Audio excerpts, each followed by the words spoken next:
Hey guys, Jeremy here, and this is the ANCEL battery tester and battery charger sent to me at no charge for this review. Nice little device here, small, compact, simple, and easy to use.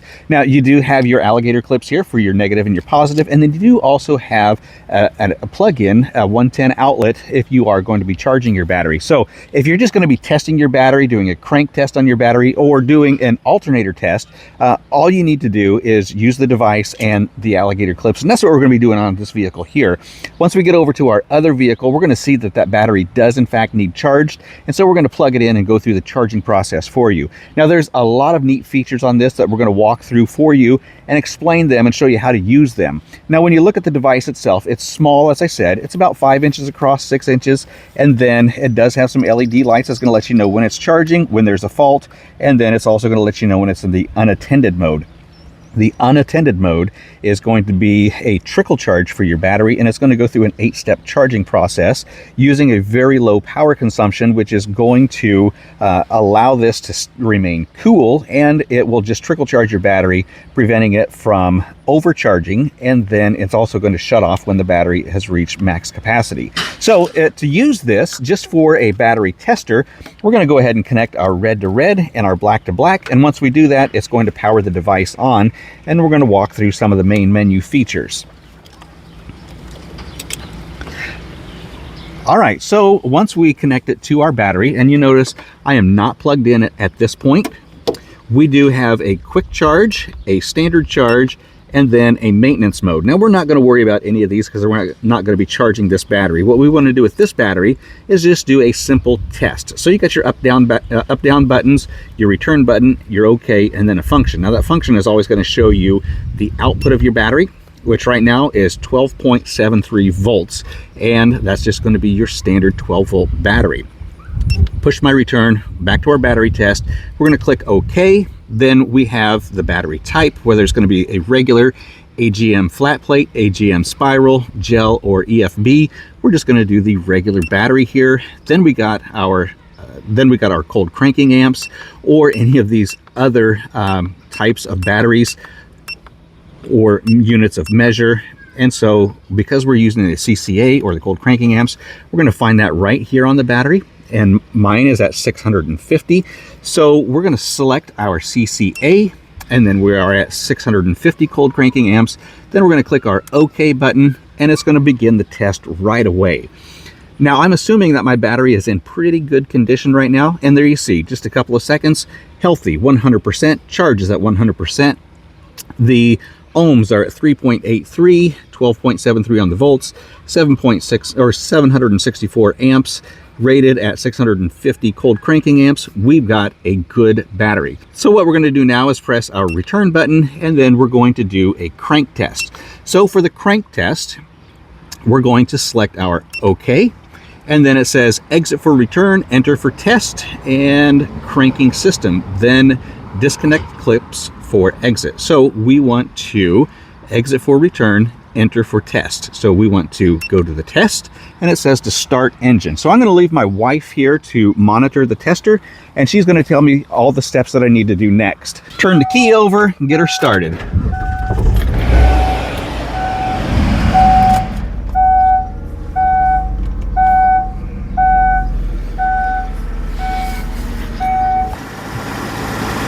It took 1,000 milliseconds, cranking is normal, and we have a 10.75 volts for the start. So the crank test was good. We're going to go ahead and press our return button, and now we're going to do an alternator test. So for the alternator test, we're going to turn off headlights and the air conditioner for 10 seconds. They're already off, so we're going to click our OK button, and we're going to wait for 10 seconds. Next, we're going to step inside the vehicle, and we're going to increase our RPMs for 10 seconds. Go ahead and press the OK.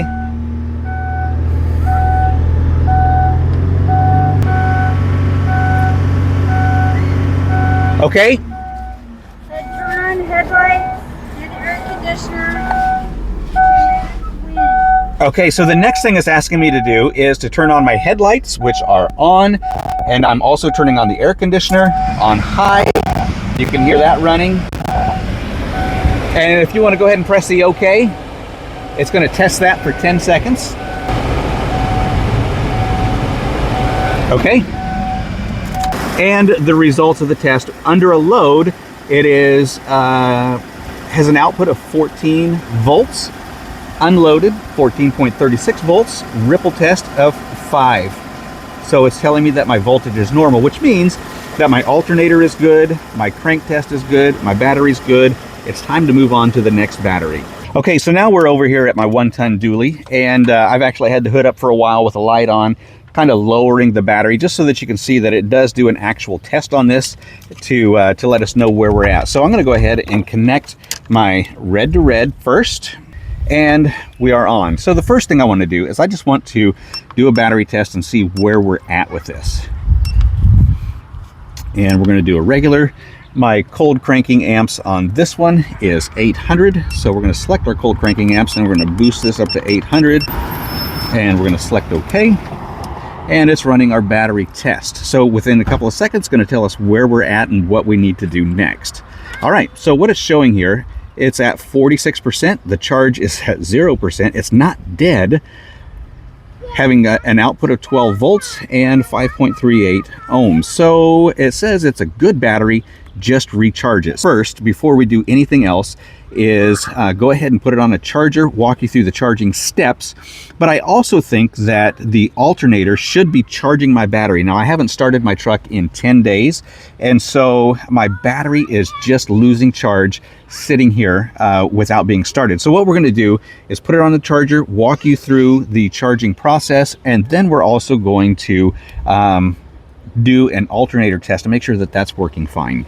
Next thing we're going to do is we're going to return and go back to the main screen, and we want to go for a quick charge here and select OK, and it says that it's charging. So you can see this is the state of health, okay, or state of charge is what that is. And so it's currently at 0. You can see that we've got some current going in there, and you can see it's going through step 2. This is going to be an 8-step charging process. And I just want to leave that, just show you that that is available. Okay, now we're going to go back to the main screen. We're going to do a standard charge and select OK. And this is automobile rather than a motorcycle. And then it's a normal battery. It's not an AGM battery, and it's not a battery in repair. It's a good battery, so we're just going to leave it at normal. And then it's going to begin that charging process. And it's going to go through the 8-step charging process.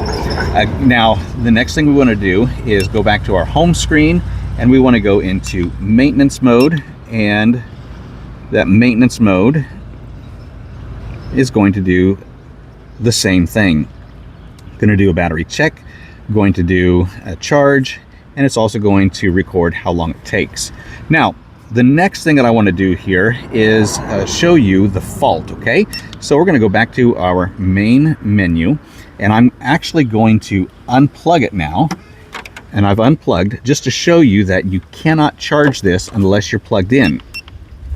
When I go up to the quick charge and select OK, it gives me a fault, which means that I'm not plugged in, or there's some other error that we've got going on. Now, because I know that I just unplugged it, that's the issue that we're having. So knowing that it's going to charge just fine, don't have any issues with that, we want to go ahead and check our alternator and make sure that our alternator is working correctly to charge the battery. So the first thing that we're going to do is a crank test, okay? And then we're going to do an alternator test. So on the crank test, we're going to select OK, and we're going to select OK, and then we're going to go start the engine. All right, we're jumping into the cab right now. Now this is a 1-ton dually with a 7.4 liter engine. Purrs like a kitten.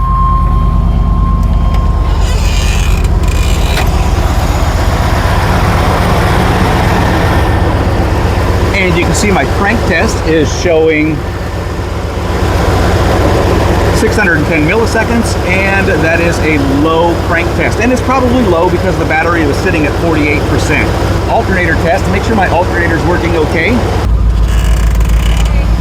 All right, so the test is done, and we're going to see what our results are. The voltage is normal, loaded, unloaded, about the same.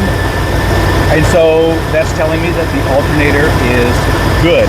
Time your dysfunction button. We're going to see what our output is. 14.38 volts, which is normal for the battery when it's running. And we're going to go back up here again to the battery test just to see what that says right now. And we're going to do a regular CCA 800, test it while it's running and being charged. And there we go, we're up to 84%, charging at 100% because the alternator is working great and everything looks good. We got a good battery. So typically what we do is we jump the gun and buy a new battery when we don't really need to. You can do all your testing right here in your driveway, discover if your battery does need replaced or if it just needs charged. You can also learn how much life you have left in your battery. Since everything's good here in my van, in my truck, and there's no worries, we're going to keep things as they are, allow the alternator to charge the battery just like it's supposed to, and then we're going to be good to go. This ANCEL battery tester and charging system is definitely a little unit that I really like and would definitely recommend.